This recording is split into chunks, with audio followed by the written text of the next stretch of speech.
Good morning, everybody, and welcome to another episode of the Epic Film Guys podcast. Justin, it's Last Jedi Day, baby. Ooh. Star Wars, Star Wars, The Last Jedi. You and I, on release day of this episode, will be going to see The Last Jedi. You're seeing it an hour before me because you're a fucking asshole and I hate you.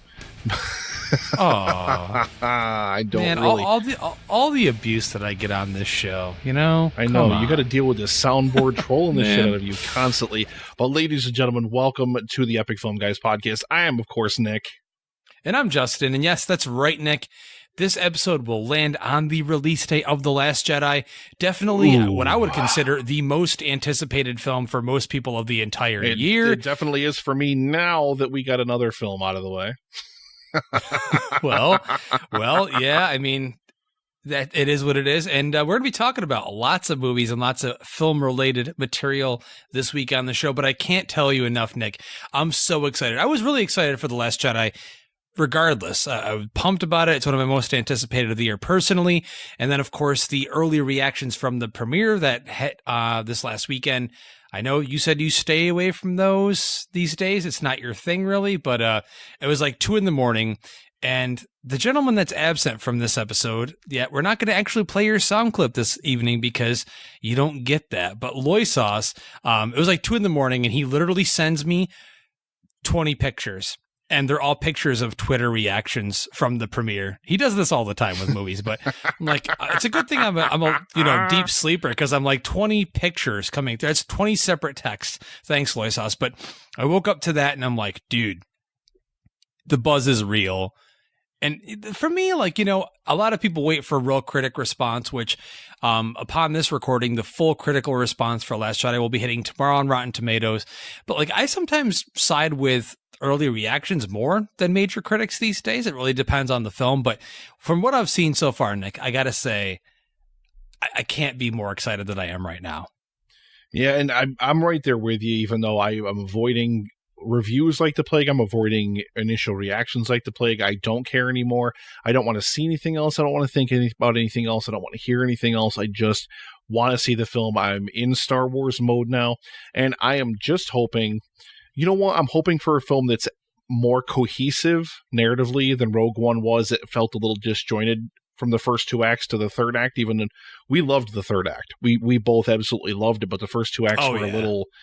Yeah, and The Force Awakens, I mean, even as much as you loved it, you can't help but deny it's a little more derivative than probably it needs to be, and it's just, I'm really, really, really excited for this film. I'm excited to see Mark Hamill as Luke Skywalker. That's literally, we both talked about it 2 years ago in our Star Wars episodes when we were talking about our favorite characters. Luke Skywalker was the number one for both of us because we love him so much. So I'm so excited to see him really get to flex his chops. And just from the trailers, just from the promo stuff that I've seen, he really, really is going to give a great performance in this film. So I can't wait. I cannot wait. Yeah, definitely. I mean, on the side of that, because this is not going to be a Star Wars centric episode, unfortunately. Fuck off, Justin. That's not very nice, Dan.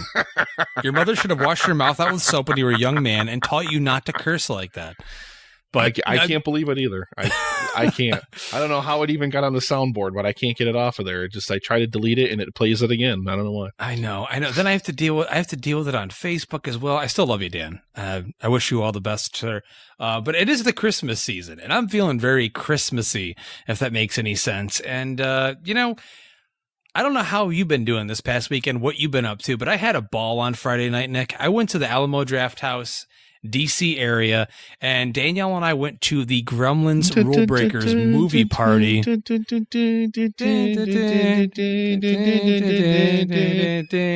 Yeah, I love it, man. I love that movie, and it was so fun. I love these movie parties. I saw those little fucking hats and shit you guys were wearing. That's so cool. It's hilarious. It's fantastic. It's you get in there and you're going to get to have fun. You're going to get to throw stuff at the screen. You get to throw plates. When the plates are being thrown in the kitchen scene, and you get to throw off streamers when the gremlins are in the bar getting drunk. It's Did you get to shove anything into a microwave and blow it up? No. Damn it. No, that would have been fantastic. That would have been great. I love those. So one of these days, someday, if you ever get down here, you have to experience one of these movie parties because you feel like before you experience one, like, oh, it's just like watching a movie any other theater and whatever. But there's like a feeling in the room. There's like this aura about the movie, and you're all there for the same reason. Stop ganging up on me. Shut up, Denny. I don't want to hear you commenting on anything I have to say tonight. I can't stand you, Denny. Josh Hutcherson. Really? That's who you got to play Denny? Couldn't get somebody better than that? But yeah, it was a ball, man. Had an absolute blast. And perfectly in time for the Christmas season. Gremlins is one of the best Christmas movies ever made. Let's face it. I love that movie. So that's what I did Friday night. What were you up to this weekend, man? How you doing? What's going on? I'm good. My good friend, best man at my wedding, Craig Blosser, was up here for an extended weekend. He was actually up here from like Thursday to Monday. And he made me eat this steak that he steamed in a bag, and it tasted weird, and I was not a fan of it at all. And we just got to hang out and play video games and just do a bunch of cool shit. It's just super fun to hang around with him. I love having him around. He's one of my best friends. He's one of my absolute dearest friends. So thank you, Craig, for being up here and for hanging out and stuff like that. He hung out with the wife while I was doing cooking and stuff like that. God, that's like the fourth fuck you. Fuck. And dude, you've been doing so well. You've been doing so well. It hasn't even showed its face on the show in so long, but wow. All right, well, you know what it is. You know what it is. I'm so amped. I'm so pumped. I've got so much energy flowing through my veins, Justin, because not only are we rapidly approaching Christmas, not only is release day Last Jedi Day, but it is Bronsember. That's fucking right, baby. It is Bronsember. Now, last week on the show, you'll remember, I told Justin that he didn't send me a fucking list of movies to watch. And we're sitting here for another recording night, and Justin still hasn't sent me a fucking list of movies to watch. I gave you a few movies to watch. That's a lie. It's a lie. I took it on myself. All right.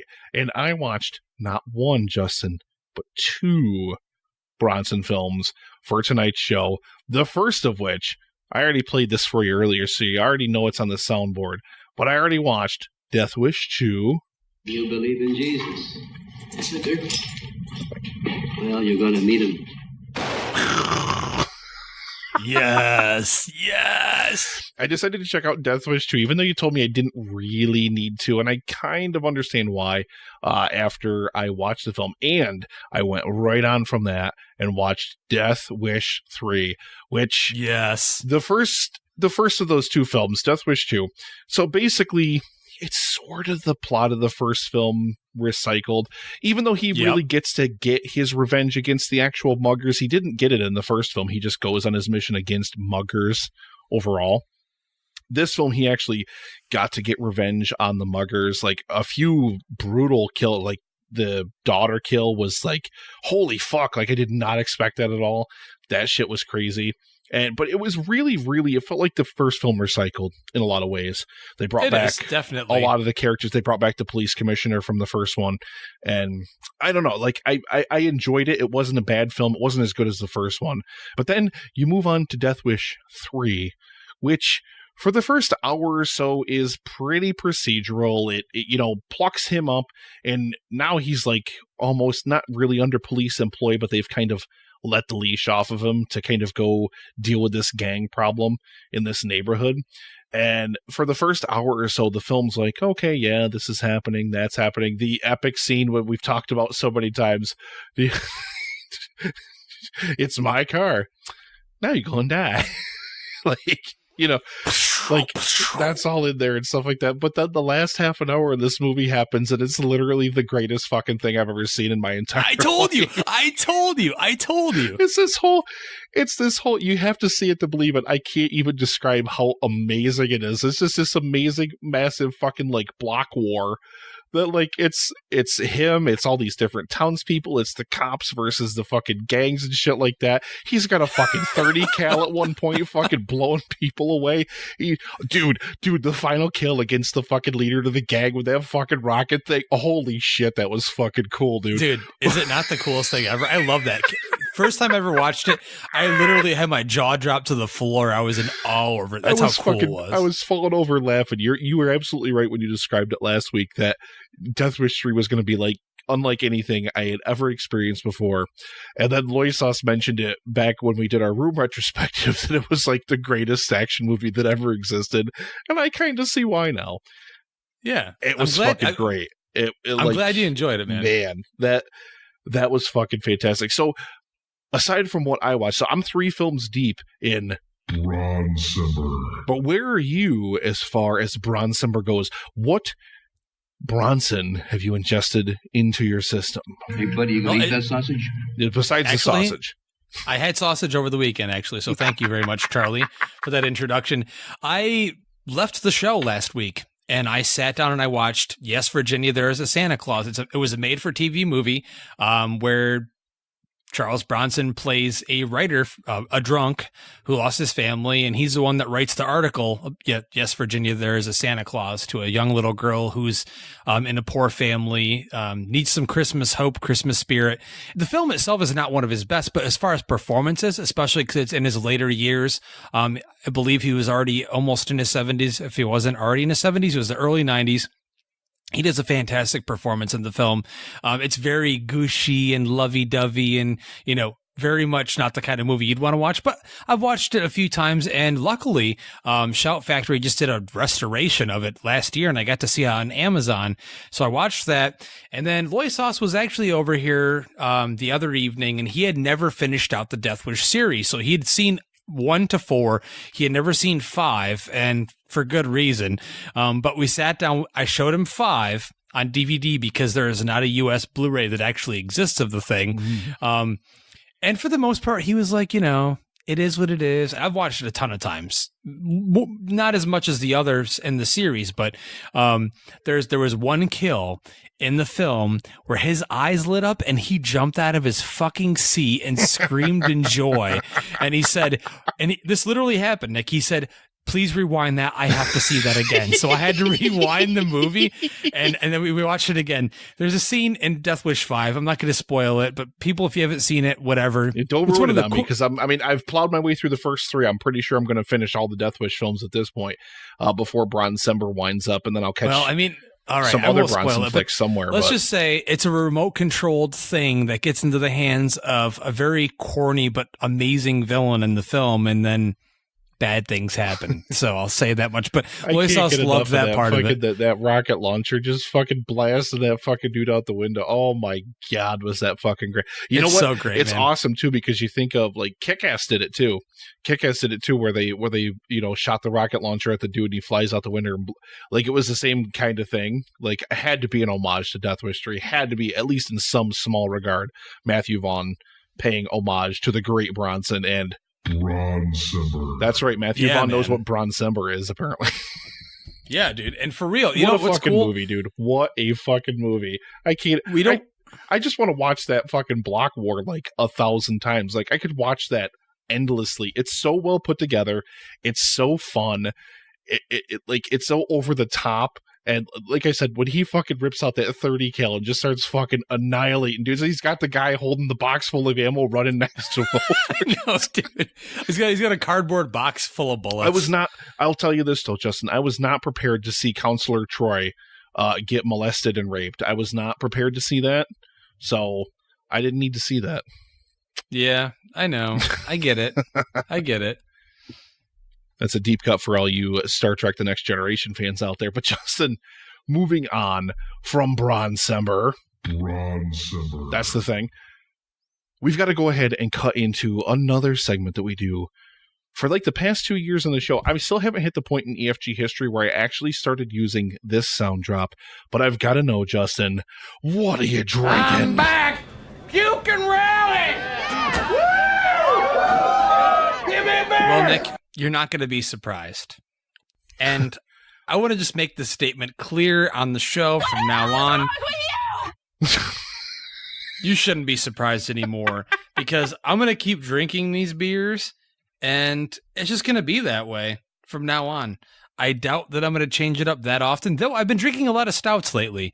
But a stout, I can't do a stout on the show for some reason because they make me want to just lay on the couch and not get up. Like I will say, I think a stout shit. is going to be my, I think my stout is going to be my next homebrew attempt once my Belgian's out and once my Epic Foam Guys Tropical IPA is out. If you want to hear about that beer, $1 a month get you into the patron-only section in the extended cuts of the show. But yes, tell us, Justin, about the New England IPA that you are shimmying down your sliver hole.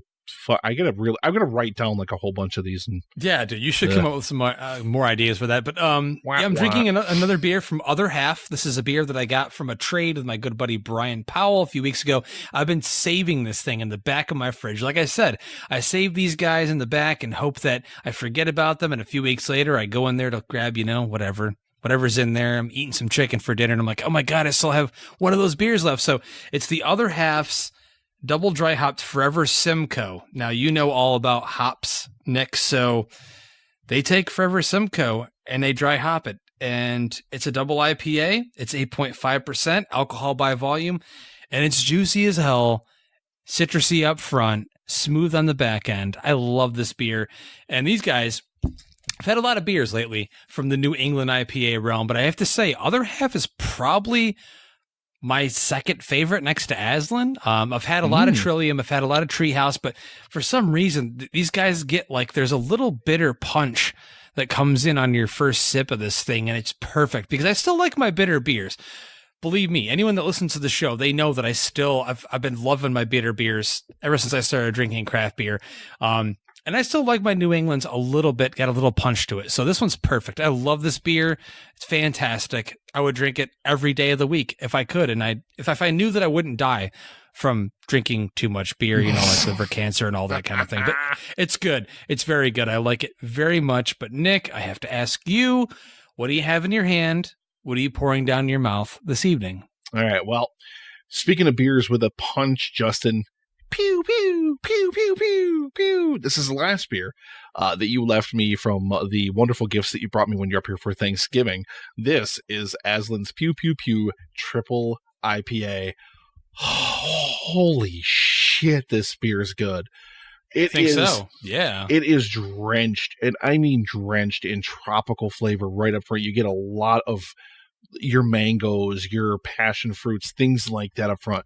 So smooth. It's barely even bitter. It's so juicy. It's so packed full of flavor. It does not even remotely, and I think you talked about this a few weeks ago, this beer does not even come close to letting you know just how much alcohol is in it. Almost 13%.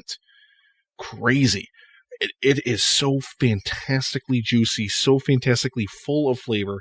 I really, really do understand why you love this brewery so much, because their beers are so packed with flavor. It's breweries like this where it's only distribution out of the brewery itself. You can't buy their shit in stores. That they really do the best job, I feel like, because they're really crafting it for a smaller audience. They're really putting that care. They're really putting that finesse in to make something that's just wonderful. It's a wonderful, fantastic beer. I'm going to be so sad when this is gone, but I'm going to enjoy every single sip of it until then.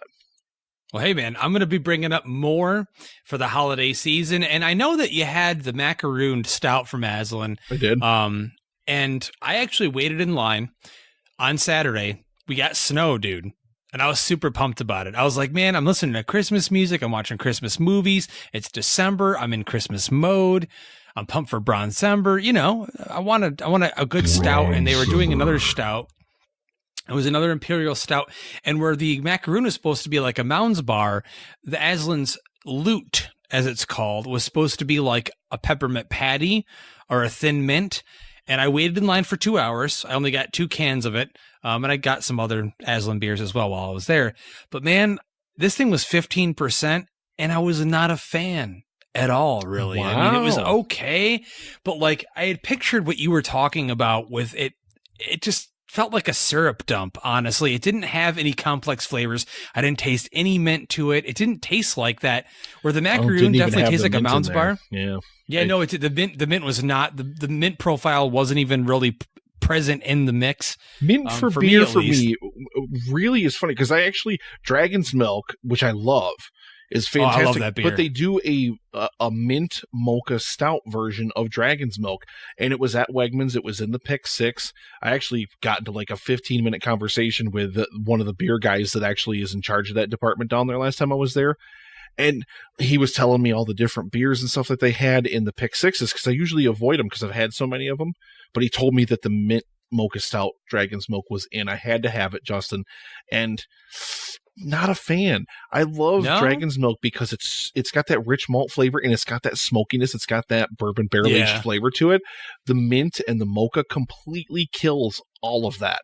Completely mutes that whole smoky, that whole kind of bite that you get from the bourbon barrel aging, and instead kind of masks it in this just weak mint chocolate flavor that it's not prominent enough for you to really be like, oh, that's really good mint, it's really good chocolate. But it's enough to dull out the other good things about the beer that are enjoyable. It's man, stick to regular Dragon's Milk, people. They've got a lot of other really cool varietals. When I was trying to check it in on Untappd, I noticed, but man, that's my little aside on Dragon's Milk. But man, not a fan. I'm sorry that you weren't a fan of that Aslan with the mint and chocolate in it. Loot.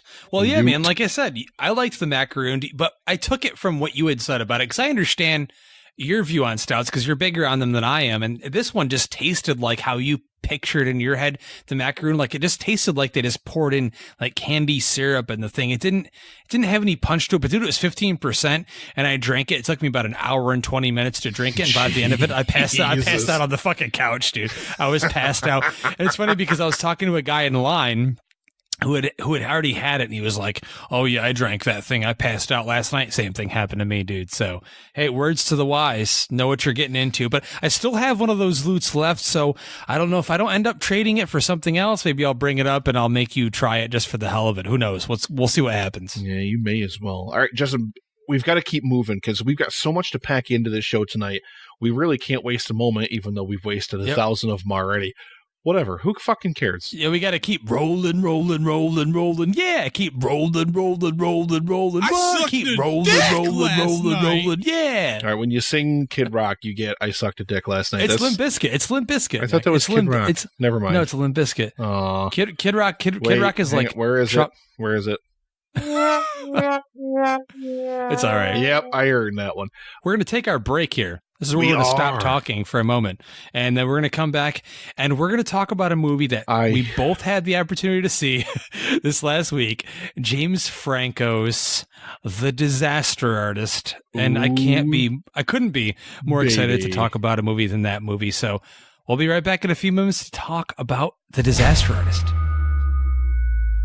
This week in epic film history. We still hadn't gotten our sound to a place where we were exactly 100% happy with it. Off the red-nosed Jesus Christ. Had a very shiny bottle of Mr. Boston. Hey, you. I feel like I haven't been on here in a couple of weeks. Maybe because I've been so fucking drunk for so long I forgot to come on the show. But you know, I have to admit, I like the Christmas season. Right now, I think Christmas is going to happen in like a month, right? Something like that. About 2 weeks. Actually, 10 days from the day this episode drops. I get a lot of extra handouts and a lot of extra change during the season because people I thought you were going to say a lot of extra hand jobs. I haven't had a hand job in 10 years. Well, not that I can remember. I might be getting one in the bathroom at a bar. I don't know. All I know is that during the holidays, give to your homeless men. This is a public Spurthus announcement that to give to homeless men on the street. Hey, we need to eat. We like to enjoy Christmas too, especially New Year's. You know you're not going to buy any fucking Christmas. food with that. You're going to go eat double cheese out of the dumpster and spend it all on Mr. Boston and PBR. I don't want no Mr. Boston. I want Cristal, bitch. I want the whole deal, especially for New Year's. It's Holy coming along. shit. All us Cristal. hobos on the street. Hey, You're not going to be able to found visit the Netflix and Swill podcast if you're having things like Cristal. they still haven't invited me. I tried getting a hold of that Dan Brennicator. I call him the Brennicator. And he said he wouldn't speak to me. So I don't even know. Otherwise, you know, I'm glad that Lisp fucking guy is off the show. I get the spotlight. More money, more PBR, more Mr. Boston, and more double cheese for me. And hey, Patrick Sherwood, you jerk. I have yet to be invited to live on your couch. Well, the word on the street is, and I actually heard this from Knock from the Geek Yogurt podcast a couple of weeks ago, but I actually heard you were sleeping out in his barn. That's where I heard you've been crashing, right up here in upstate New York. You've been crashing over with Knox. So what do you have to say about that? You've been sleeping in a fucking barn? Hey, does he shoot deer? Because I know that I was rustled up next to a dead deer someone shot in some barn a couple of weeks ago. It was dead, but it felt like it had enough warmth for me to lay on as a blanket. I had my hand underneath its gut where it was shot. And my hand got all bloody and everything. In the morning, people said, "Hey, sir, are you okay? Did you hurt yourself?" I said, "No, I was just so drunk I stuck my hand up a deer's fucking asshole to keep warm all night." And welcome back, ladies and gentlemen. Thanks for hanging out with us here on the Epic Film Guys podcast. Move everything aside here. Push everything out of your mind. We're talking about The Disaster Artist. That's right, James Franco's movie. What is wrong with you? You heard us a few weeks ago talk about Tommy Wiseau's The Room. And this is a movie we've both been anticipating for quite some time, and many cult film fans have been as well. This is the movie that James Franco made. He directed it, and he acted in it, and it's based on Greg Sestero's book, The Disaster Artist. He was an aspiring film actor when he met the weird and mysterious Tommy Wiseau in an acting class, and they formed a unique friendship together, and they went to Hollywood together to make their dreams come true.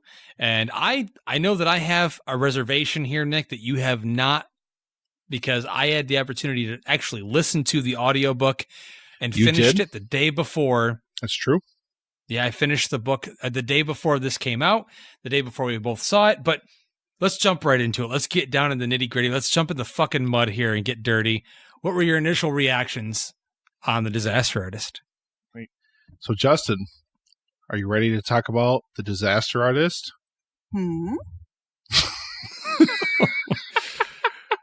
They paint a picture of her being such a nice lady, and she really wasn't such a nice lady. She really was. Me tell you a little something about The Disaster Artist. This is my favorite film of the year. I absolutely 100% fucking love this movie. There are faults. I have faults with it. We will talk about them, but I will say it from the onset. This is my favorite film of the year. And I will add the caveat that it is not because it's about The Room. It could be about anything. It's so beautifully inspiring. The whole film, it's so magnificently inspiring, Justin, that God, it's a beautiful piece of cinema. It's so moving. It's so entertaining. It's amazing. I was crying. I was laughing so hard by the time I left the theater watching this movie. I fucking loved this movie. It is incredible. Incredible. I cannot stress that enough. Was incredible? You think film was incredible? Well, according to Tommy himself, he said that 99.9% it's of the film was true. 99.9% accurate. Yes, that's right. But he liked it a lot, though. I can't disagree with you there. I feel like I probably shouldn't have actually did the book like 2 days before watching the film, because they take many liberties, like many liberties. They do with the film. They do. You're right. And like it took me a little while to get past those because I had just listened to the book and I loved the book. I can't tell you enough. The book sucked me in and I fell in love with it. And it took me to a place where I really was excited to go again. And I understand it's a film, and with biopics, or if you're adapting a book, you're going to make changes. And usually there's a lot of changes made. And I know that the source of what got James Franco to want to make this thing was Greg's book, and it's very well written. And when you listen to it, if you listen to the audiobook, Greg Sestero himself narrates the fucking thing. And Nick, his Tommy impression is so spot on. You'll feel like you're listening to Greg and Tommy in a room together when they're having these conversations, like for real. It's that good. But it was the book that got James invested in it. He had already seen The Room a whole bunch of times. He loved it. He appreciated it, but also found, how ironic it was for obvious reasons. And I can't say enough, Nick, what holds this film together for me is James Franco's performance.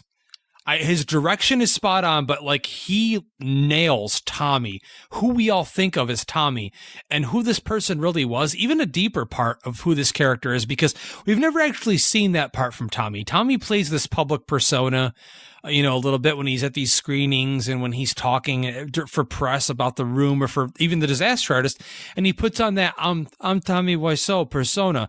But in this case, you get a sense of this vulnerable person who just really has a dream to be something, and his the route that he takes to get there.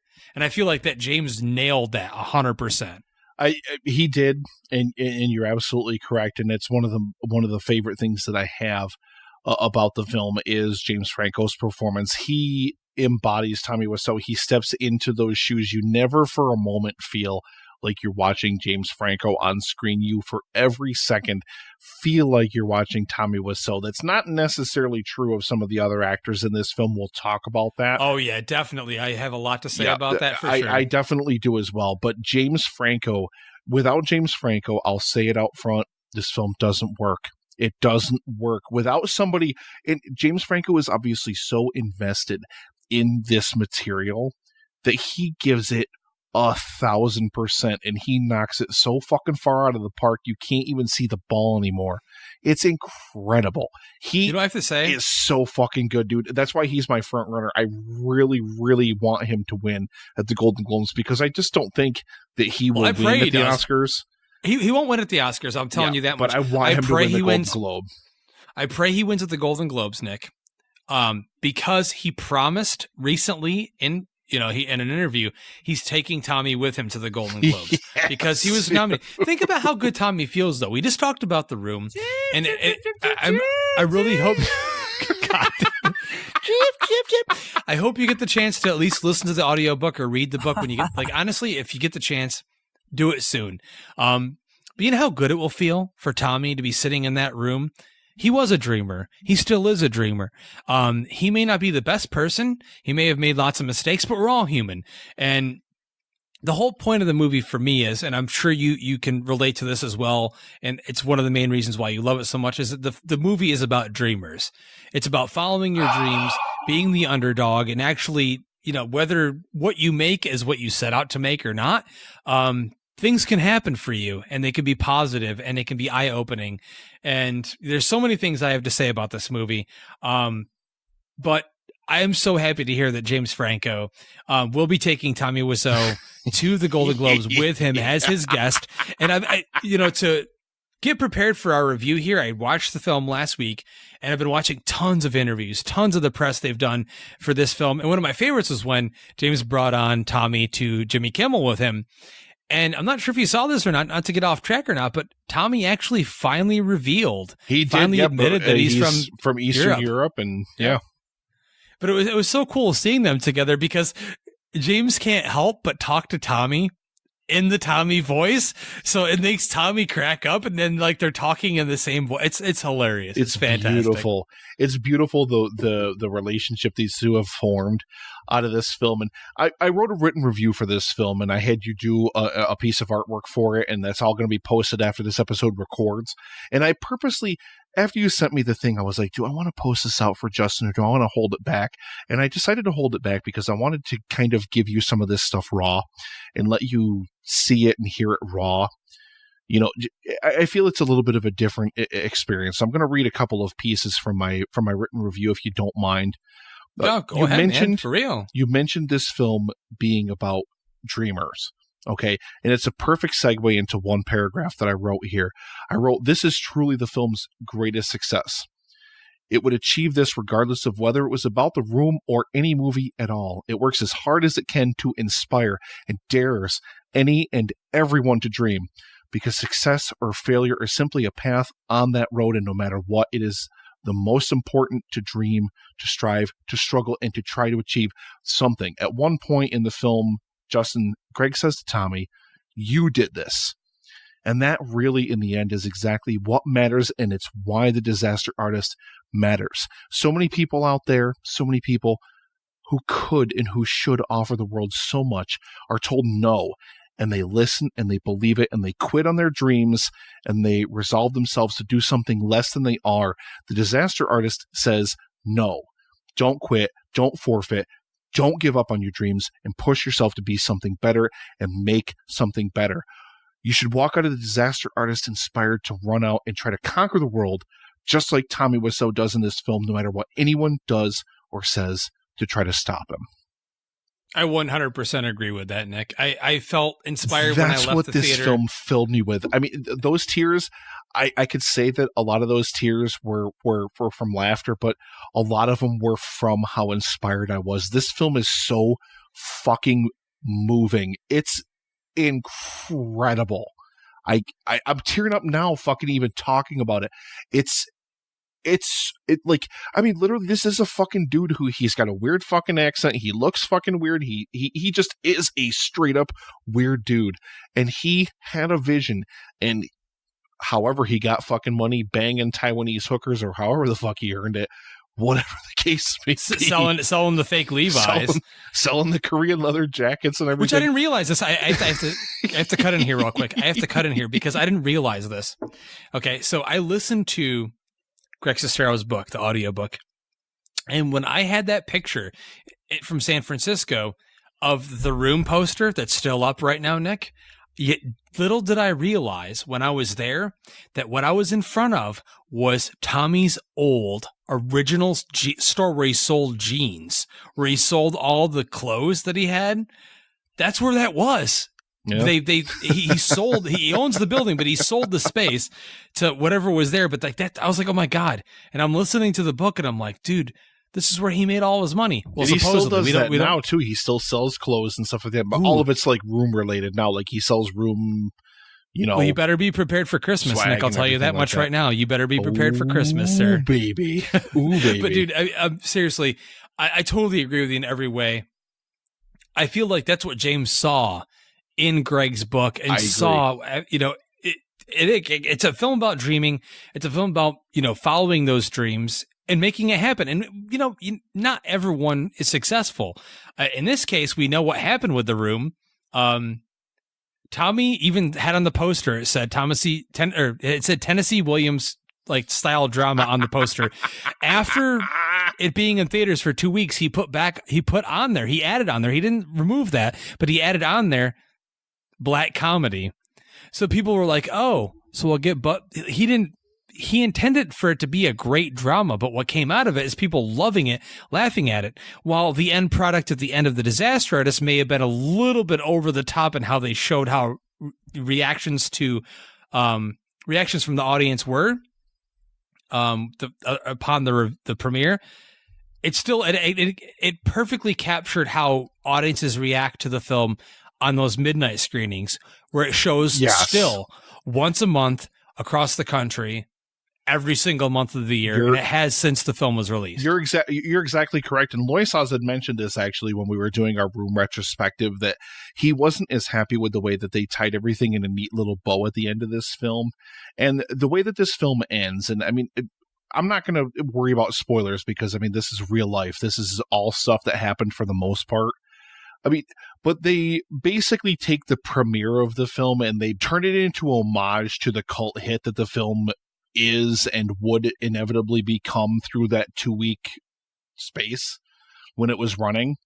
the film could have been another 20 minutes long where they talked about the film was a failure and nobody liked it. And then all of a sudden, the guy that does 5-second films goes to it and loves it and books the whole fucking theater and gets all of his friends to come. And then they start making fun of it and it becomes this whole huge cult hit. They could have wrapped this whole massive subplot into that, and they didn't have to. The film didn't need it. So I was fine with them condensing it all into the premiere itself and letting that become part of the premiere itself, because for the journey that they were working toward for Tommy's character in the film, I really felt like it worked for it. And it allows you to really enjoy The Room, and it allows you to really enjoy like the cult hit that the film has become. And I want to pose this question to you, Justin, because I've actually thought about this a number of times since I saw the film.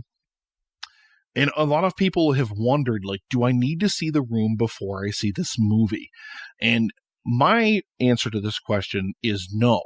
I don't think you do. And I think a lot of people are like, oh no, it'll make you appreciate it more if you see The Room first. I don't think that's true. I think if you see this film, it makes you appreciate The Room more. And I think it makes you understand The Room a little bit more, because for as many liberties as they take, they definitely hit a lot of truth in here. And a lot of it makes complete sense. And like I said, I feel you don't need to see The Room ahead of seeing this film, and it will make you appreciate The Room that much more. So what do you feel about that? I want to know how you feel about that, if you feel that's true or if you feel that is a little different for you.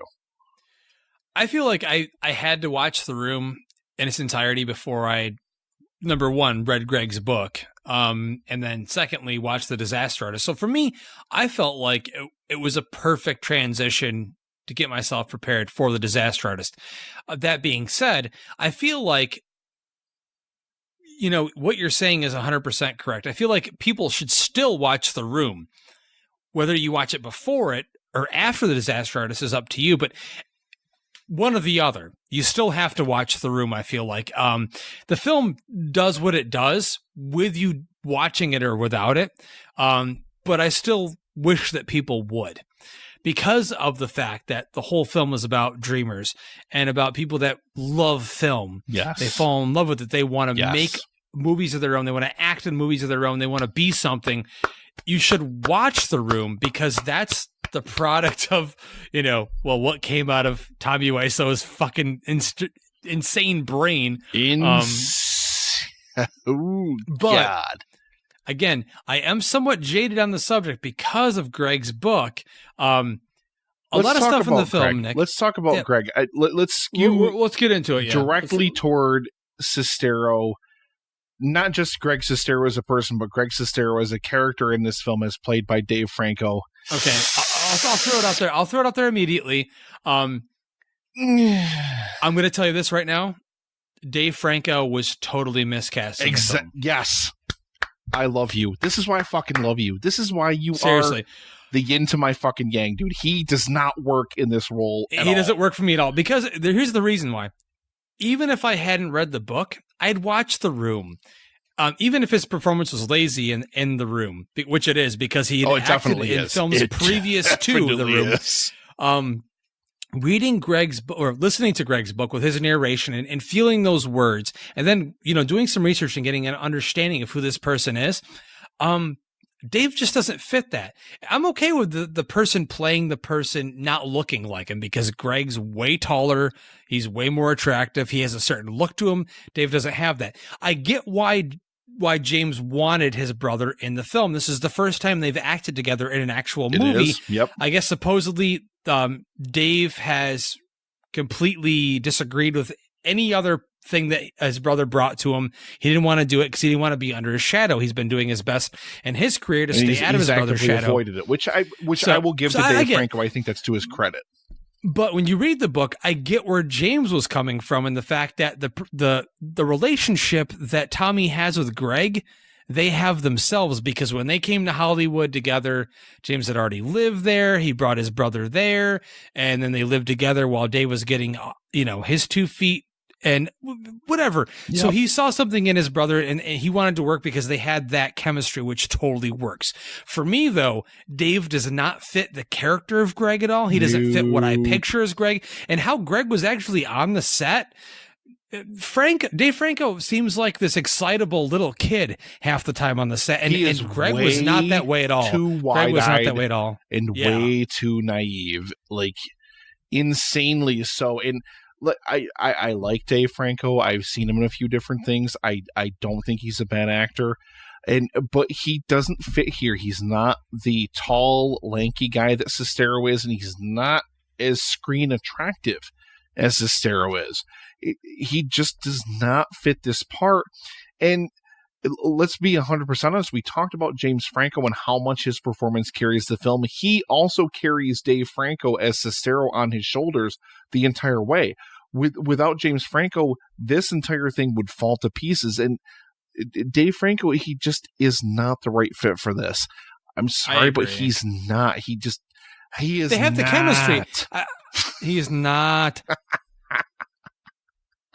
I feel like they have the great chemistry, and they have the chemistry that Tommy and Greg have. But other than that, it's not right. It's not right to me. I wonder, Justin, if they didn't go for that, if James Franco didn't think to himself, because he has this great brotherly relationship with Dave Franco, that if he didn't think that would translate well to the screen for the Tommy Greg relationship, and I think it did. I think they have a great chemistry. I love the two characters together. I just don't think that Dave Franco is a good enough Greg Sestero. I just don't feel like he fits the role well enough. Well, he doesn't. I feel like the yin and the yang, as you just mentioned, myself and you.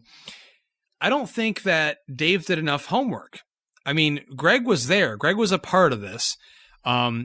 James did so much homework in getting into Tommy Wiseau's brain and becoming that person. I don't think Dave did enough to actually become Greg, who is just as important, if not more important than Tommy to this, because, you know, he was the one behind the scenes pulling a lot of strings. The Room would have never happened without Greg Sestero. That's why I really hope that you get the chance to read the book or listen to the audiobook, because it's eye-opening on how much work Greg put into this just to not be a dick to his friend and just not to tell his friend, like, yo, your script sucks. Like, I don't like it. It's not good. Like, he did it as a favor, and he was a line producer on the film when he didn't even know what being a line producer was, and so many different things, which the film glosses over, which I get it, though. You didn't need all that stuff in there. But for me, Dave stuck out like a sore thumb. I did not care for him in the film. So that kind of hurt it a little bit for me. But you know what? Let's get on to the rest of the cast here, because we do have Seth Rogen as Sandy, who is the script supervisor on The Room, who played the script supervisor on The Room. What did you think of him in the film? I'll wrap him up as I'll wrap up most everyone else in this film. Yeah. You know, for the most part, I think they're great. I don't think that there's a miss as far as the rest of the supporting cast is concerned. I mean, okay, Alison Brie's kind of one note a little bit, but I mean, granted, her character's tell me why. Tell me why though. That character. Why is that character even in the film? Because in the book, dude, she's not even that involved at all. She's not even there for any of it. So I think you're right. I think that character doesn't, but she's Dave Franco's wife, and that's why she's in the film. Plain and simple. But I think you have characters like Seth Rogen. You have all the different Room actors that fill out their roles. You have Hannibal Buress showing up in this, who I loved. And you have all these different Hollywood cameos. I think they're fine. I think they do well enough. I think they fill the role of, I'm a stand-in for this person in the room. And you've talked about it a number of times now, but Josh Hutcherson playing Philip Haldeman, who, of course, is Denny in The Room. I actually think he's fucking great. I think he's fantastic as Denny. I'm giving in the him room. shit. I'm giving him shit. I like fucking Hutcherson. fantastic, I do like dude. You're not my fucking mother. The wig they give him in that is hilarious. Dude, when they show it, I can't wait for the Blu-ray of this, because I can't wait to see all, like, what was it, 35 minutes or so of Room recreations that they shot for this film. I can't wait to see all those, to see that much more of it. But got Peter Malark, man. Fucking Peter, he was great as Denny. And Zac Efron as fucking as Chris Dan R. Jangian. When he's getting pumped up, man, when he's getting pumped up and he's punching that wall, he's like, "Oh, you real tough guy. Oh man, you pumped." Literally, I was like bawling. I was laughing so hard. I was crying, so fucking hard. I love Zac Efron so anyway. I love him anyway. He was great. But I think the rest of the cast, I think it goes back to James Franco. I think it doesn't matter who else fills out the rest of these roles. I think it's James Franco that is the make or break point of this film. If he isn't as convincing as he is as Tommy Wiseau, if he doesn't turn Tommy Wiseau into the character that he is in the film. And I mentioned something in here, I can't find it verbatim right now, but like, I love that what the film, it doesn't mock him. I don't feel that the film ever it doesn't make fun of him. Tommy It never Wiseau. makes. I agree with you. Exactly. I want to second that. It I never love makes that. fun of him. I love that about this film. It never, I mean, of course you laugh at a lot of the stuff he does because he's very eccentric, but it never outright mocks him. It never outright points him out as this ludicrous character I that agree, you should 100%. do right. And I think that is a 1,000% credit to Franco, both in performance and in direction. I think he has a lightning focus in terms of what he wanted this film to be the entire time and what he wanted his performances was so to be the entire time. And I think he nails it. I don't think it matters who really fills up these supporting roles. You get a lot of cameos from big Hollywood actors. Bob Odenkirk shows up at one point. Sharon Stone shows up at one point. Bryan Cranston as himself shows up in this film. See that scene? I'm going to throw this out there. That was one scene to me, like about the whole like Dave Franco getting the Malcolm in the Middle job. That was unnecessary to me. I mean, I know it attached into the fact that he wanted to get a day off. It was meant to create conflict. It was really meant to create conflict. Yeah, I know. But I was like, man, you didn't really need that in there because that was before Cranston was even like a huge star. But I get it though. I get why it's there. There was a lot of cameos. I loved how the film opened. with all those different celebrities and actors and directors. I mean, for hell, they had J.J. Abrams talking about The Room. So, J.J. like Abrams for me, was in there. Adam Scott was in there. Like, it was fantastic to just hear all those when I watched that, celebrities. Man, that made me happy for Tommy sitting down to watch the movie, for Greg sitting down to watch the movie and thinking, these are people that are like huge. And they're talking about this little movie we made, and it had to warm their heart, or at least make them feel important. And that's all they ever wanted to feel, was like that they were something, that their talents were being that they used, mattered, that they made a difference, that they made an impact. Tommy always said, "I'm the new James Dean. I'll be new James Dean." And of course, he's not ever going to be the new James Dean. It was great how much they focused on that in the first third of this film. How much they focused on James Dean. I loved when they drove out to that. That was a great thing for their relationship, and they actually did do that. So that's something they did do. They did drive out randomly. I love that they showed this scene because the "You're Tearing Me Apart," Lisa, it was 100% inspired by James Dean. By James Dean and the Rebel Without a Cause. Yep. Yeah. Absolutely. I love that about it. And to bring it all around and to bring it all God, come full circle. We're going to come for a circle. I'm going to read my final piece of my written review here for you, Justin, and let you delve into this. And I will say, I mentioned this on Facebook. I had to believe that this was fictionalized, and it's a great piece of screenwriting. But they show this scene of Greg Sestero as Biff in Death of a Salesman, like performing it on stage, and it's so like thematically perfect in the film that I immediately was like taken out of it just a little bit. I was like, there's no way that this actually happened, because he's performing the exact scene when Biff is talking about going up to the office and taking the pen and stealing the pen and realizing, and he says, I'll have to paraphrase it or something like that, but he says, I realize that, all that's good and great in this world, and I raced out of this office and I took this pen, and everything that is out there for me as soon as I admit what I want, as soon as I admit who I am and who I know who I am. And I love that it's so thematically perfect, but I was like, there's no way this actually fucking happened. I can't, for number one, like watching Greg Sestero act in The Room, I can never believe that he could play Biff, who is an incredible character. I love Death of a Salesman. It's my favorite fucking drama, so go away. But that to me rang untrue a little bit, but I'll give you this, Justin, and I want to get over to you for your final piece on this. Okay. Yeah, dude. Yeah. All right. Especially for fans of the cult hit, The Room, the reenacted scenes are marvelous. It's somewhat ironic that a film with so little understanding of the filmmaking process should be immortalized in one that is made with such care and attention to detail. Even the line delivery among the cast and the recreation is done mostly to the same cadence and timing as the original film. And really, to recreate The Room any other way would have been a disservice to it, because one has to understand exactly what it was in order to understand why a film with this much devotion to it came to be. The Room is beloved for its badness, celebrated for its cringe, and worshipped for its woeful ineptitude. But can anything be quite so bad to have brought so much good into the world? Think about how many fucking sound drops I have on my fucking soundboard.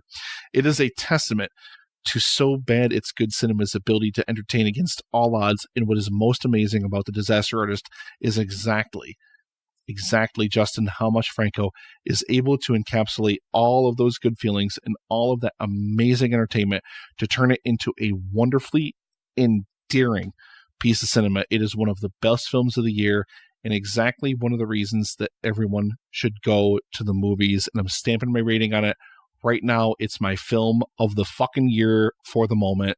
10 out of 10 stars. I am in love with this fucking movie. I am blown away by how inspiring, how jaw-droppingly awe-inspiring this movie is. This movie makes me want to fucking run outside naked right now and just chase my fucking dreams. I love this movie. I want to see it like 100 more times before it leaves theaters. I'll never have the chance. I can't afford to do that, but I love it, Justin. I fucking love it. So I want to get it over to you for your final. In spite of its flaws, it's got so many flaws. It streamlines through so many of the different dramas behind the scenes of The Room. Lisa was actually the fourth actress that played Lisa. Right. Juliet Danielle. Sestero was not on board right away. He wasn't brought in until toward the end. There's a lot of that stuff that they streamlined for the film. I don't care. This film is fucking incredible. It's incredible. 10 out of 10 stars. Justin, how did you feel about it? Yeah, well, I'll piggybacking off what you had said and going back to what I said earlier on in the review, I may or may not, probably shouldn't have listened to the audiobook 2 days before and finished it the day before I saw The Disaster Artist, the film, because of the fact that I found myself literally taking everything apart as the film went on. But the key thing about the film was that the core of what made the story about Greg Sestero and Tommy Wiseau so perfectly, it was there. They captured it perfectly. Their brotherhood, their friendship, Tommy's insanity, and their love of cinema and their passion for making something worthwhile. And that's what made it worthwhile for me as a fan of The Room, a fan of the book, and a fan of people involved with making this film. There were a lot of liberties taken. When I say a lot, I mean a lot. A lot of the shit that happened in this film did not happen the way that it happened in real life. But I did complain about it a little bit when I watched it, and I kind of got over it. The movie again, and I'll go back to this again, it's about dreaming. It's about following your dreams. And I equated it very much to me watching La La Land last year. That movie gave me kind of the same feeling about you can be this underdog and you can follow your dreams and you can become something. It may not be what you think you're going to become, but it's still something very special. And that's what happened for Tommy. And I honestly, I can't wait to meet Tommy Wiseau. He's on my list right now. I'm so excited to meet that man. I fucking love Seriously, that, dude. I can't wait to meet him. I'm so jealous of Loy Sauce for being able to meet him and Greg. So I hope to be able to meet both of them. For me, Nick, You may be surprised. It's going to be an 8 out of 10 rating for me. It's still one of my favorites of the year. It's still, as of right now, my top 10 of the year. I really loved it. I really enjoyed it. I just had quite a few problems with the inconsistencies in the actual story, and I felt like it was hard for me, even though James and Dave had a great chemistry.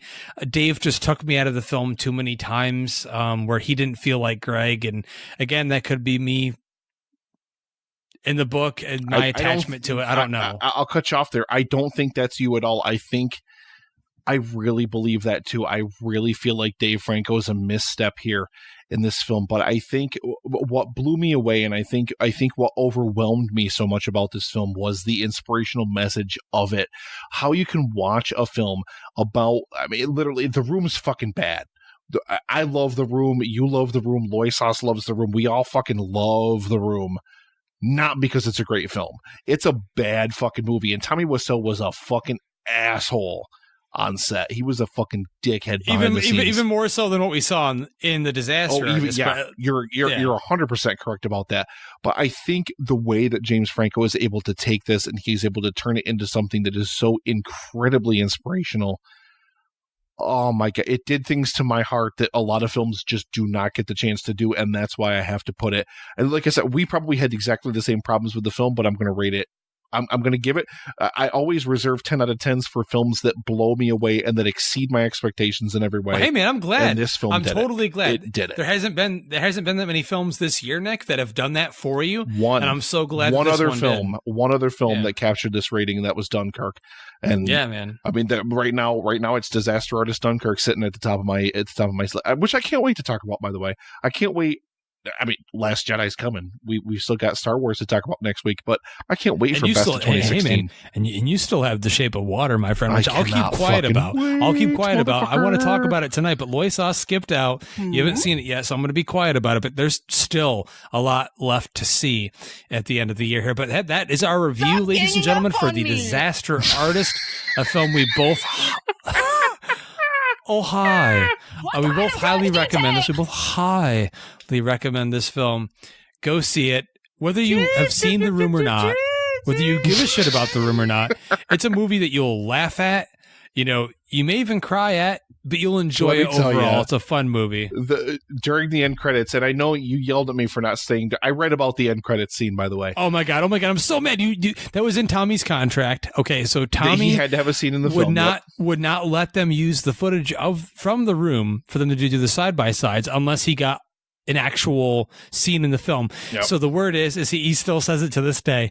And I can just hear my scene should have been earlier in the film when he tells James about it, because he's like, he wanted it earlier in. But honestly, I feel like it's perfectly placed because you don't want it to take you out of the movie. If Tommy was in the middle of the movie, it would have taken you out immediately. Yes, I agree with that. But his 100%. Scene, though, his scene is amazing. I loved the scene. I'll have to catch it when it comes on Blu-ray or if it hits YouTube or whatever before that. But even discounting that, Justin, watching the side-by-sides during the credits, I was dying. I was pissing myself laughing, and I was also applauding inside because I was so happy with how much effort they put into recreating these scenes. I mean, some of these things are just perfect. So fucking perfect. They're dead incredible. On, dude. They're perfect. Even the set design, the production design, everything about the way they made it look, the color timing, everything. Yes, dude. How dialed in they were to capturing the details. Even like the blocking, like the rooftop shot when Claudette and Lisa are confronting Denny about the drugs. What kind of drugs do you take? Exactly. They even blocked that shot exactly the same way, where there's this amazing amount of fucking empty space to the left side of the screen for no reason. Dude, a passion project for James Franco, and I hope it pays off. He is right now my number one for winning the Golden Globe. He's got to win the Golden Globe. I'm telling you right now, if he wins that Golden Globe, he better damn well bring up Tommy Wiseau on stage with him. He fucking better. Hi, doggy. But that's it. That's the end of our Disaster Artist review. We're going to take a quick break. We're going to be back to talk about a few movie trailers and finish out the show. We will be... Oh, hi. We'll be right back. Hey, this is Paul. And Wayne. From the Countdown Movie and TV Reviews podcast. And these are the 10 reasons you're listening to the Epic Film Guys Real Rundown podcast. 10. Justin. 9. Nick. 8. Film news. 7. Passionate reviews. 6. Beer. 5. Nick's rants. 4. Justin's hobo beard. 3. Entertaining banter. 2. It's a Star Wars circle jerk. Number 1. Nick is Seth Rogen's doppelganger. So there you go. Epic Film Guys Real Rundown podcast. Get involved. Welcome back, ladies and gentlemen, and hi. We've got... Oh, hi. Oh, hi, Justin. Oh, hi, Nick. We've got a couple of trailers to talk about on the show tonight, and we do that in a little segment we love to call... Epic Previews. In the world of Endicott, New York, and Herndon, Virginia, two epic film guys dissect the latest movie trailers in a segment we like to call Epic Previews.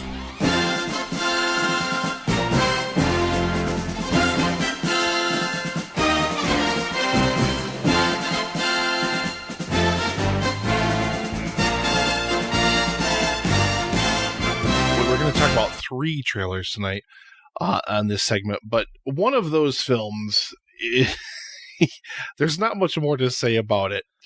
I'm so glad to have you as one of my best friends. It is the on-screen reunion of Tommy Wiseau and Greg Sestero in Best Friends. The R in Friends is in parentheses, but yeah, it's whatever.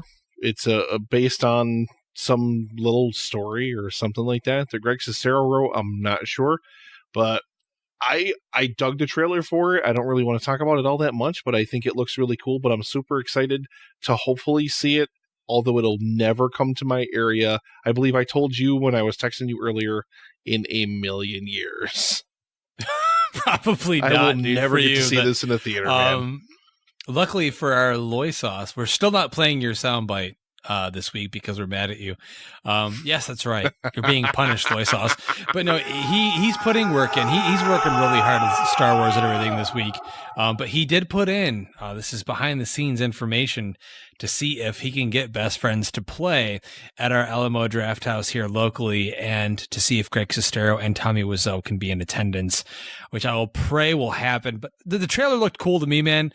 I was shocked that no one mentioned it to me. I'm really excited to see it. I only found out about it when I was doing research and stuff like that for The Room and for the Disaster Artist and stuff like that. I learned that they were going to be reuniting in a film next year. There it is, the 7th time. He said it and stuff like that. It's 7 times this show. He's been so good. Like, I feel like you saw the Disaster Artist, been watching The Room so much, like it's coming back out on you, Nick. And stuff like that's going to make its return to the show full time. But let's move on from Best Friends. You son of a bitch. Let's get to what I would consider probably the most anticipated trailer that has landed this last week.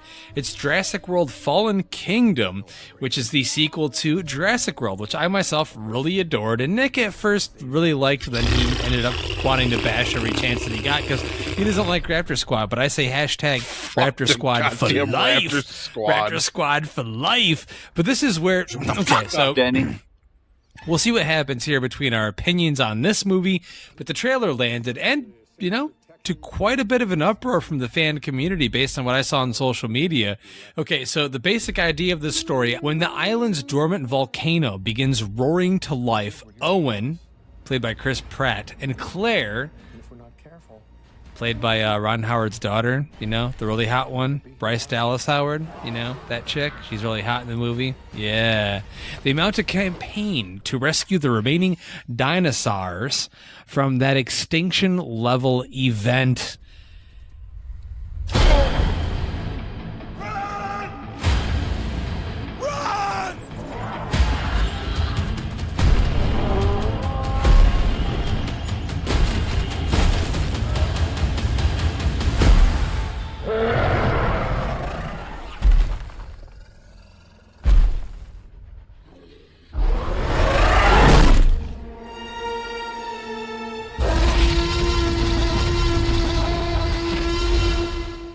Life cannot be contained. Life breaks free.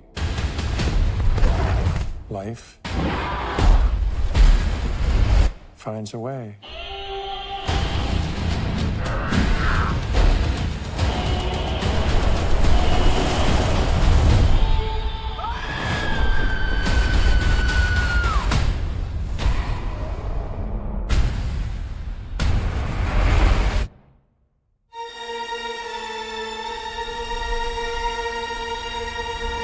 And you know what? I'm gonna start here, Nick, because we both love Jurassic Park. We both know we're both big fans of the first film. I've got Rexy tattooed on my right shoulder. The Jurassic series in general is one of my favorites, even though we've got some stinkers in there, some major stinkers. And I can't lie to you, Nick. This trailer was, other than some really great shots, man, pretty underwhelming for me. That about sums up my feelings for the Jurassic World Fallen Kingdom trailer. I just watched it for the show ahead of this segment. I did not watch it when you posted it to the page, just because the first film was very, very mixed for me. I enjoyed certain aspects of it, but overall, like, I think I gave it my least positive rating. I was not very high on it. And this just, who cares? Like, Blue's still alive. I don't fucking care about your stupid fucking bullshit Raptor Squad. Go fuck yourselves. Shut up, Raptor Squad for life. That part I liked. Fucking damn it. No, but I mean, for me, for real, let's dig in, Nick. Let's dig in.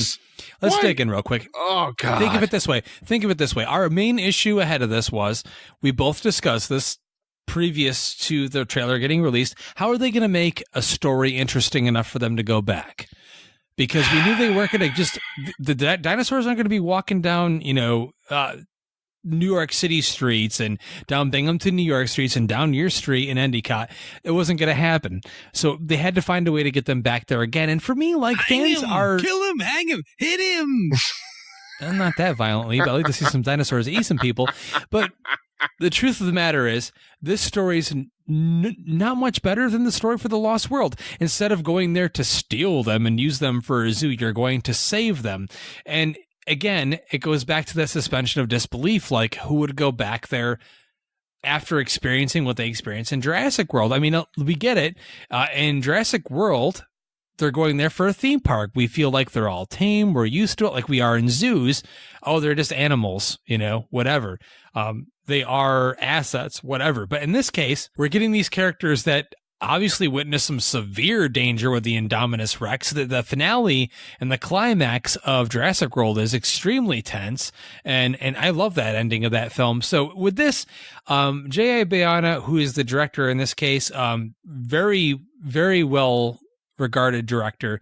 A lot of people are really excited about seeing his take on the Jurassic franchise. And I will not lie to you, Nick, there are some shots and some stuff in here where I'm really excited about. It looks like he's bringing out some of the darker aspects, more scary aspects of the Jurassic franchise.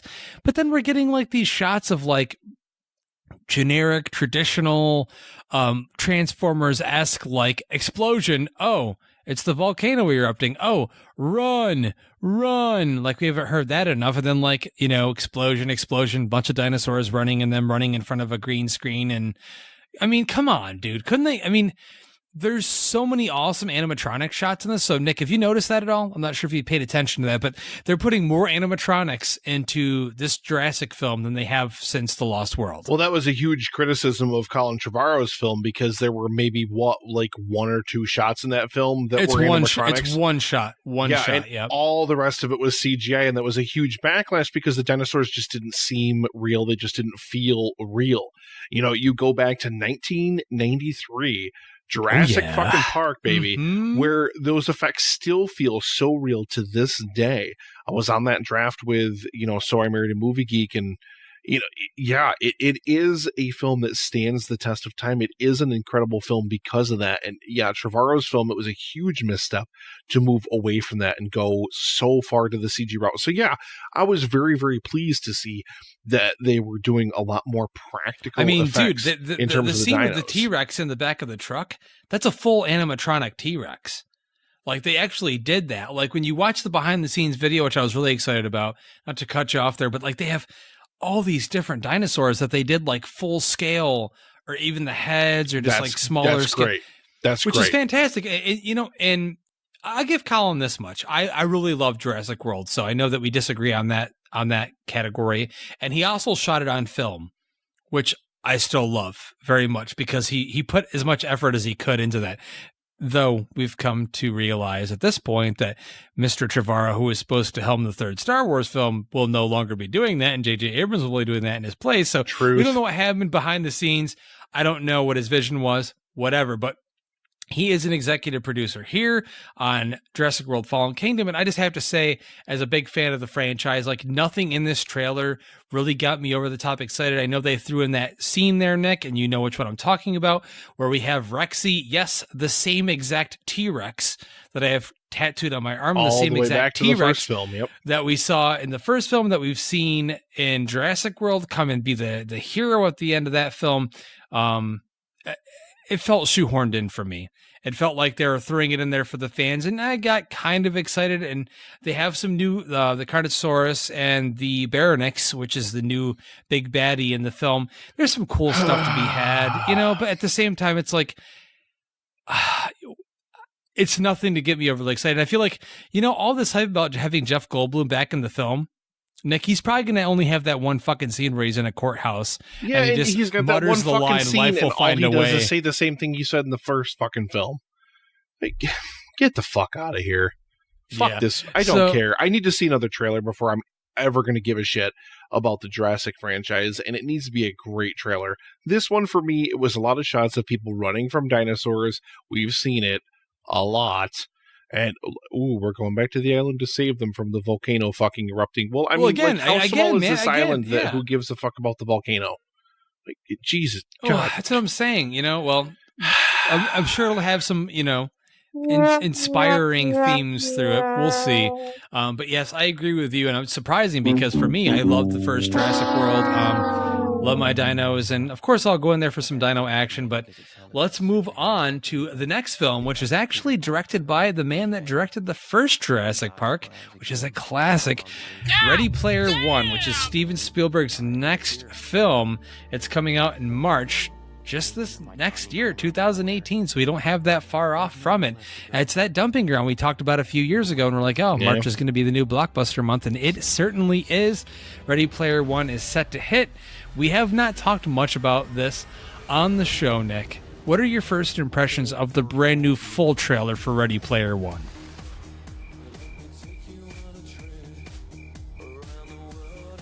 That's all I can muster. Why am I supposed to care about this? Like, I love Spielberg. I really, really do. But there's so many effects-heavy shots in this thing that it just does not make me care about it at all. Like, who cares? The brainchild of James Halliday. Hello. If you're watching this, I'm dead. I created a hidden object, an Easter egg. The first person to find the egg will inherit $500 billion and total control of the oasis itself. Who is this Parzival, and how the hell is he winning? Find him. This isn't just a game. I'm talking about actual life and death stuff. The oasis, the world's most important economic resource. This is nothing less than a war for control of the future.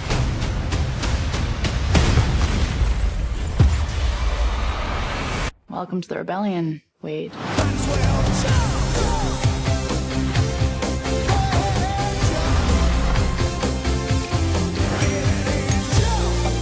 Like many of you, I only came here to escape. But I found something much bigger than just myself. Are you willing to fight? Help us save the oasis.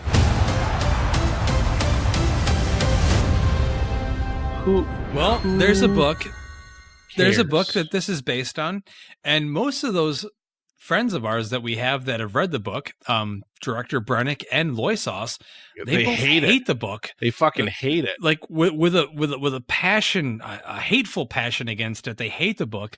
They hate it more than you hate the soundboard, and that's intense, like visceral hatred. Like they want to just rip into the book of Ready Player One and just tear chunks of its flesh out. I mean, I love Spielberg.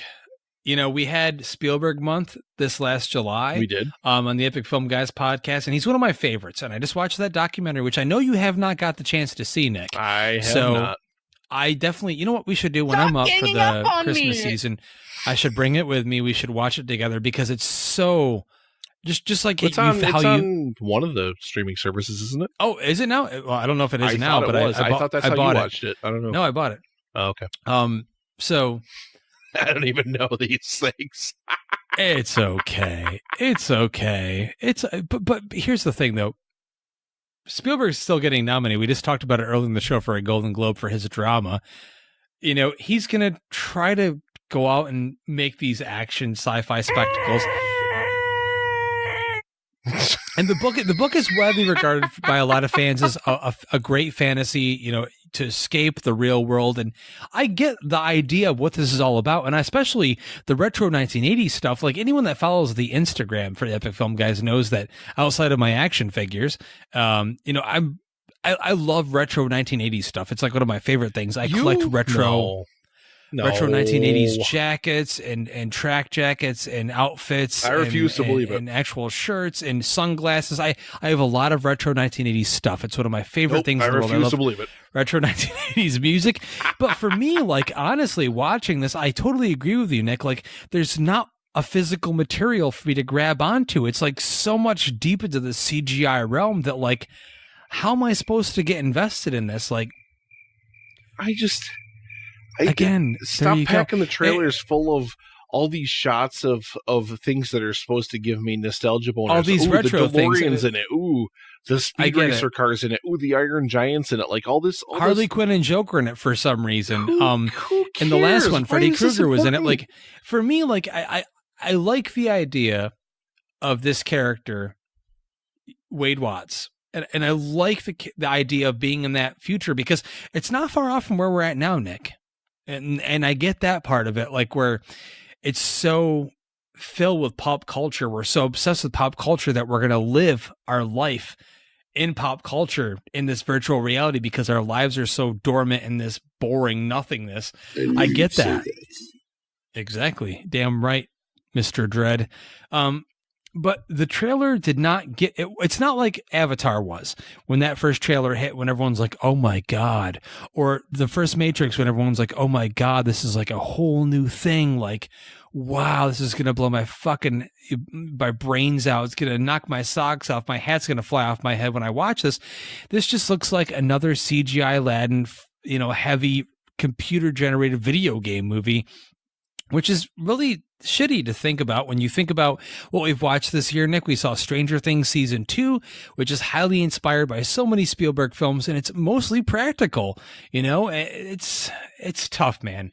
It is what it is. It's just the world we're living in. I don't get it. I don't get why I'm supposed to be excited about it. Like I've seen both of the trailers for it now. Like they released the other one a couple months ago or whatever. That's right.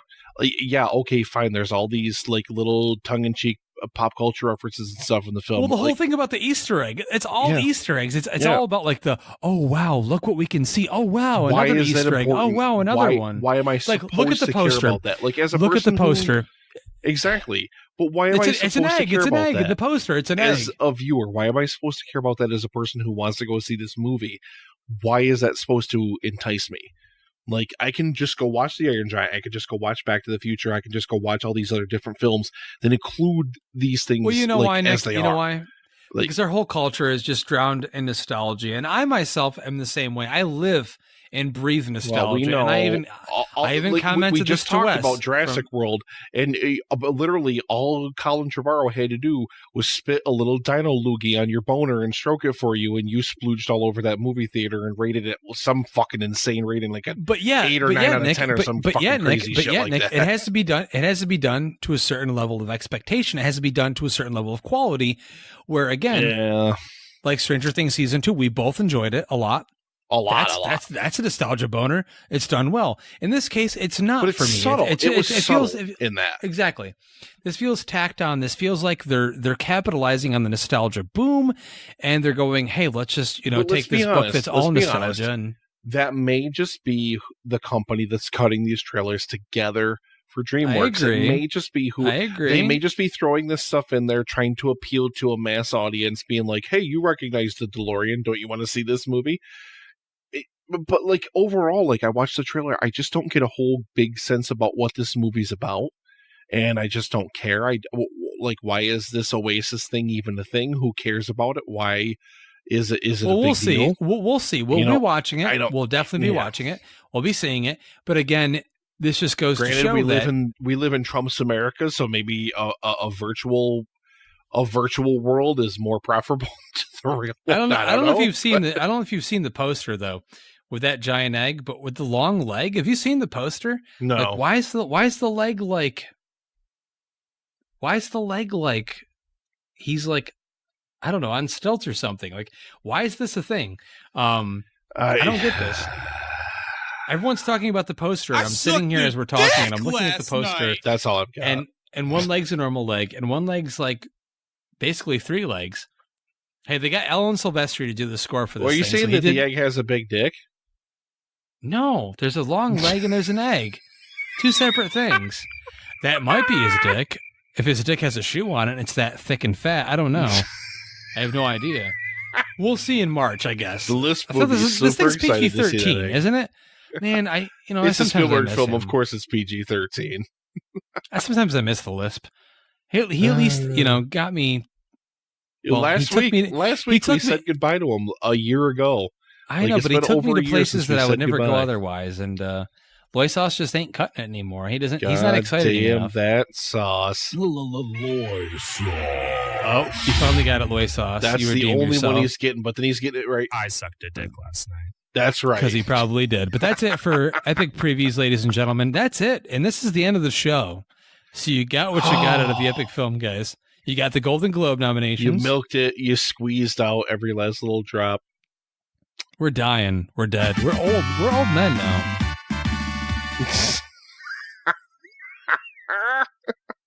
Got to throw it to Mario for that. That's not Jesus Christ. Get the fuck out of here. What is it then?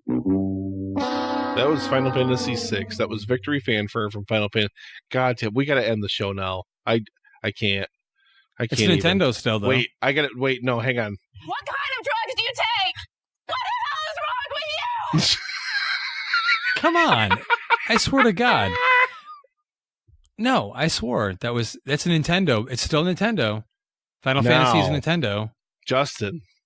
It is. What's going on with you? Shut up. I don't have breast cancer, damn it. And I'm not going to leave Johnny. I do love how big of a plot point that was in The Disaster Artist. Like, the actress just kept being like, are we going to go back to this? And he was like, no, it's metaphor or something. Jesus Christ. Oh, you know what? I love this that whole movie episode. So this whole much. episode is the train wreck that should be the Disaster Artist episode, because we're just doing what they were doing. Dare you?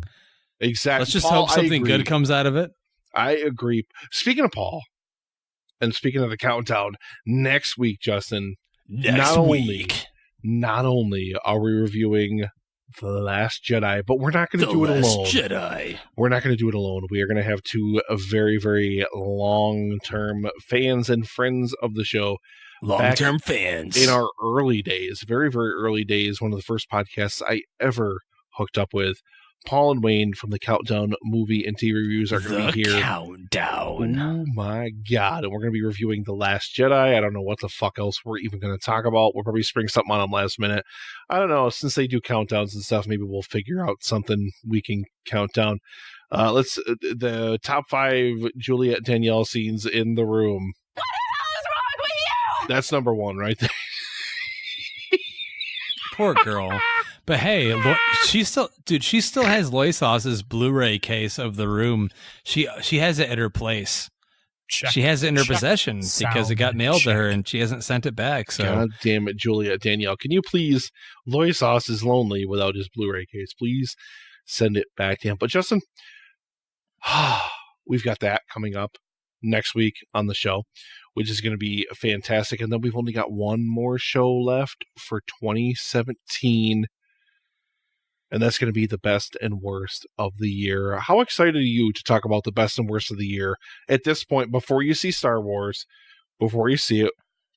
We know you're not even going to make your top 10 of the year. We know you're going to fucking hate it. You're going to think it's a piece of shit. And you're going to shit all over it. We'll see what happens. I mean, I feel like, and I mentioned this to a number of people the past couple of weeks, especially after this week, especially after The Disaster Artist and The Shape of Water.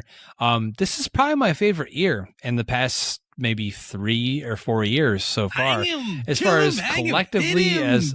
Well, Haunted Weed was in my list this year because it was my first time seeing it. So yes, Haunted Weed is included in my best of 2017 list.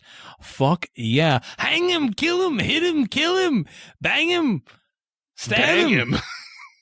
Well, you got to do something with the dead body when it's over with. You got to get something out of it, right?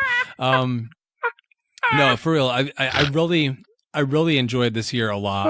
I feel like there's been a lot of great films. Well, you know what? The summer of 2017 really was kind of a drought. There were a couple of nuggets that we found in there, like Baby Driver and whatnot, but overall it was pretty ho-hum and whatnot. So I'm glad that the end of the year is opening up, and I've gotten to experience a lot of really great films as the year closes out. You'll keep quiet. You'll keep quiet and let Daddy tell you what to watch. You'll watch exactly as Daddy says. I will hit you, or you will suck a dick. I sucked a dick last night. Exactly. So I only did it because I was told to. I swear to God. Ladies and gentlemen, thank you very, very much for listening. Please catch us. I just submitted us to Spotify, Justin. I'm pretty sure we'll get approved. Are you serious? I've seen, I've seen like every fucking podcast and its mother get approved for Spotify. Are we important now? Are we like kind of like half important now because of that? No. I've seen every podcast and its mother get approved to be on Spotify. So if we somehow don't get approved, I'll be like, huh? What? But whatever. Y'all are too dirty. Y'all are too dirty. Fuck off, Justin. Dan, that's not necessary. We're trying to keep this clean so we can get on Spotify. This needs to be a family-friendly show now. God damn it. You fucking bastards. You sons of bitches. What the hell is wrong with you? I'm going to miss playing all these room sound drops so much. I'm going to have to start weeding them out of the board and start adding a few more things here. But thank you all very, very much for listening. We'll be back with you next week again. Paul and Wayne from the Countdown will be joining us for a full review of The Last Jedi. And Paul and I will keep talking. We'll figure out, maybe we'll add something else into the mix to talk about. And I mean, fuck, the end of the year is upon us, Justin. And we're already... I don't know. Is it Ron Semper still? Is that? You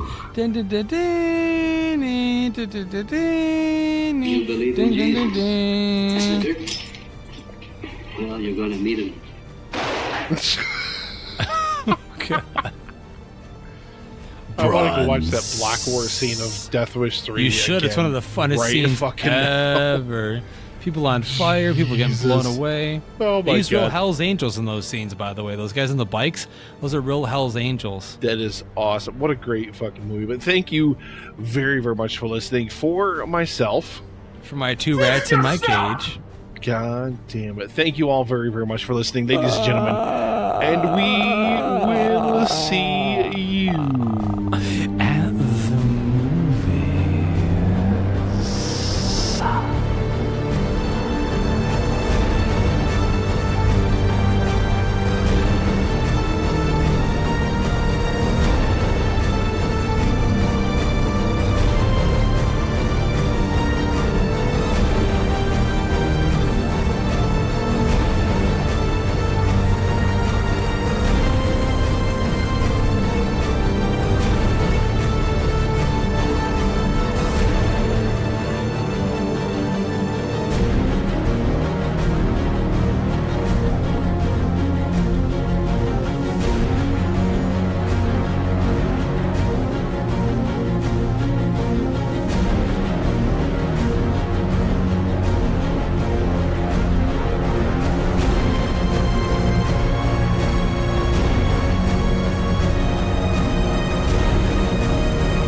it's Epic Film Prog here, and Justin didn't bring me out this week, but I am here to say I fucked Mick Piggy in her eye, and I fucked her right out of her socket.